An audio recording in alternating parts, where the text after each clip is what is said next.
Hi everyone, this is officially your last garden video for the year. I think I might have said that in the last video, but no, this one is.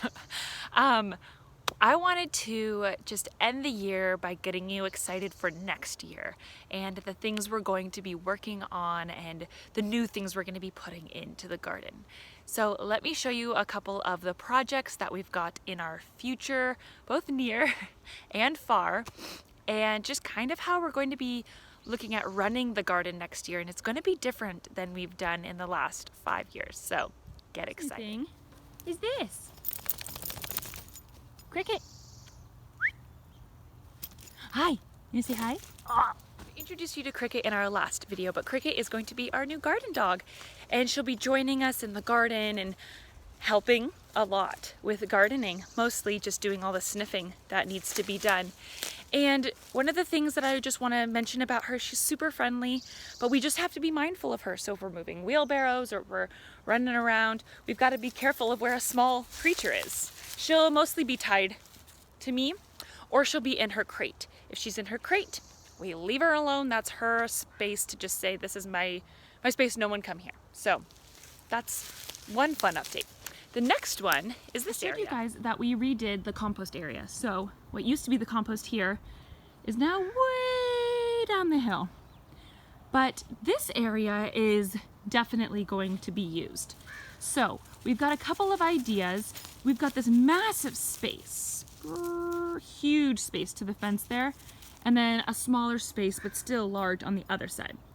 The idea is that we're going to put one or two kinds of animals. So either we're going to put bunnies on one side and maybe quail or a quiet breed of chickens on the other side. But up here is going to have animals, and it's going to be probably a long-term project, building the enclosure and doing the research on what kind of animals we're going to be having, but it's going to be really beneficial to the garden, and we're going to get to learn how to take care of and manage different kinds of animals. Another one of the big changes this year is how we're going to be structuring the actual classes.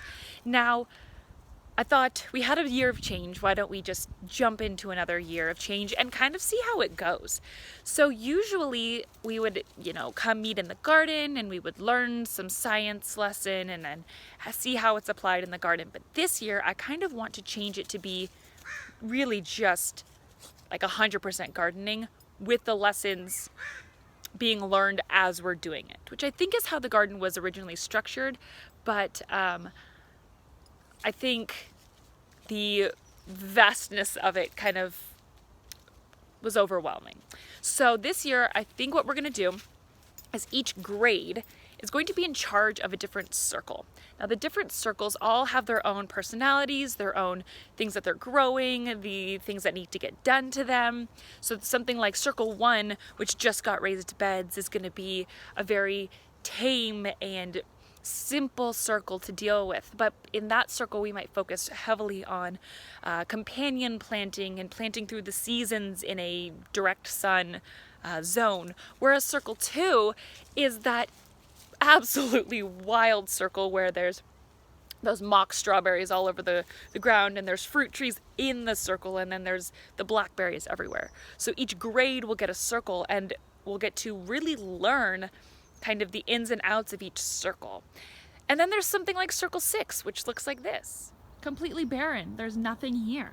So that grade will have to help me build the raised beds, fill the raised beds, and decide what can be planted in this area, which doesn't actually get a lot of direct sun throughout. When structuring it this way, I think we're going to be still doing tons of botany and a lot of research and a lot of learning science topics, but we're going to dive deep into the specific topics that are present in each of the circles. So the first year, let's say first grade gets Circle 1.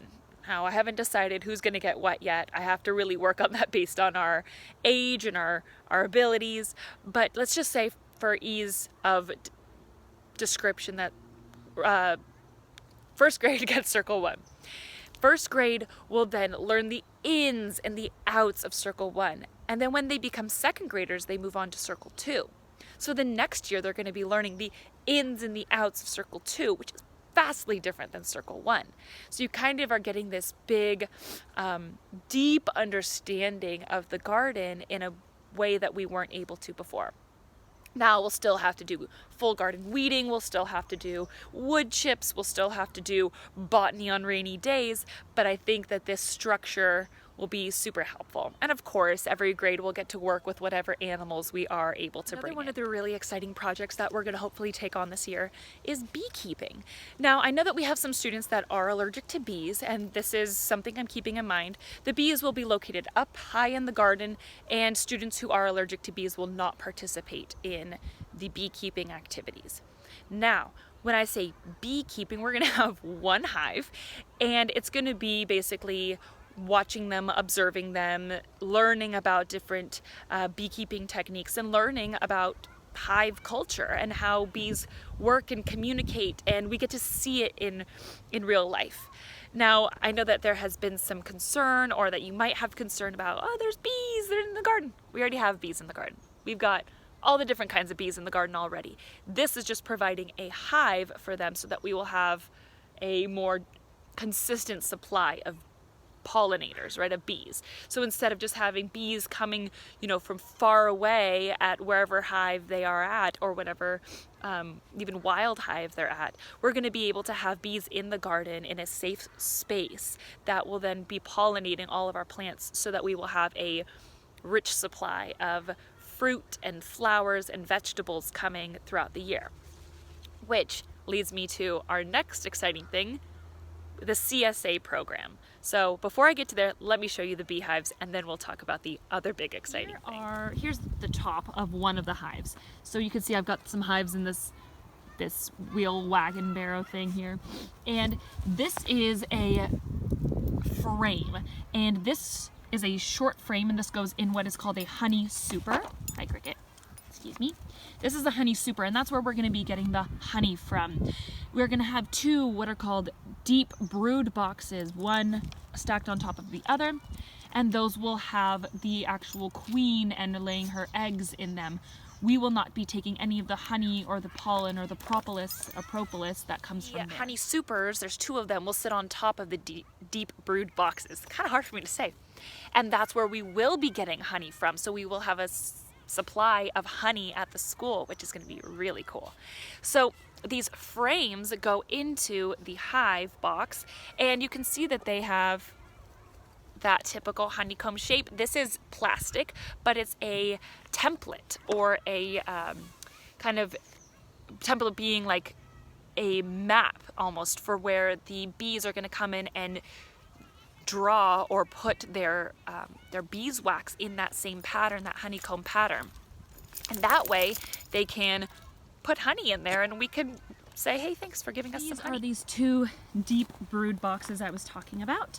And this top piece is called the queen excluder. This is so that she does not come up to the honey supers that will sit on top here, and it excludes her or leaves her out, so she has to stay in these, lays her eggs in these, and is then not laying eggs in those. If she were to lay eggs in those, we wouldn't be able to use the honey. So here's the queen excluder. We'll get into this more in an actual gardening class, but you can see that this frame is much deeper than those, and this is where, again, the deep brood box, the brood being all the baby bees. So it's really exciting, and we'll learn so much more about bees and beekeeping in the near future. The last big project I want to talk about is this CSA project that we're going to be working on. And CSA stands for Community Supported Agriculture. And basically what that means is people can go online and see what fruit or vegetables, produce is available, and they can order it, and then we would be putting it in a box and then giving them the box of produce, and they would pay us for that. So that would be a way that the garden could be kind of self-sustaining and pay for itself, and with that income stream we'd be able to do bigger projects or pay for feed for an animal or animals, or do larger experiments. So this program could be a really cool way of kind of connecting the family community to the produce in the garden. And I think by changing up the way we're teaching gardening and doing, each class gets one circle, we'll be able to grow more vegetables and fruit because we'll be able to give each circle the time each week that it really needs, the attention it needs. So this would be a really cool way to include things like money handling and, following and packing in order and harvesting and maybe even like building and designing a website. So it's kind of a big dream and it's a big project that we're going to start, but we're hoping to start connecting the school community with the actual food we're producing in the garden. The other thing that we want to do more of is donating the food.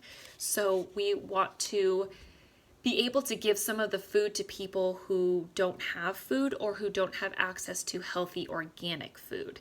So a lot of people will, even in our county, will be eating food, but it's not beautiful, healthy vegetables. And when you don't eat healthy foods, you are depriving your body of the nutrients that it needs to grow strong and that your brain needs to grow strong. And when we don't eat healthy foods, we just aren't healthy.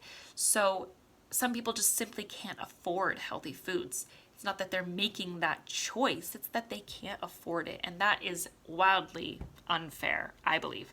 So one of the things that we can do in this garden is we get to work hard and we get to learn and we get to grow beautiful food, and then we get to share it with those who aren't fortunate enough to be able to afford it.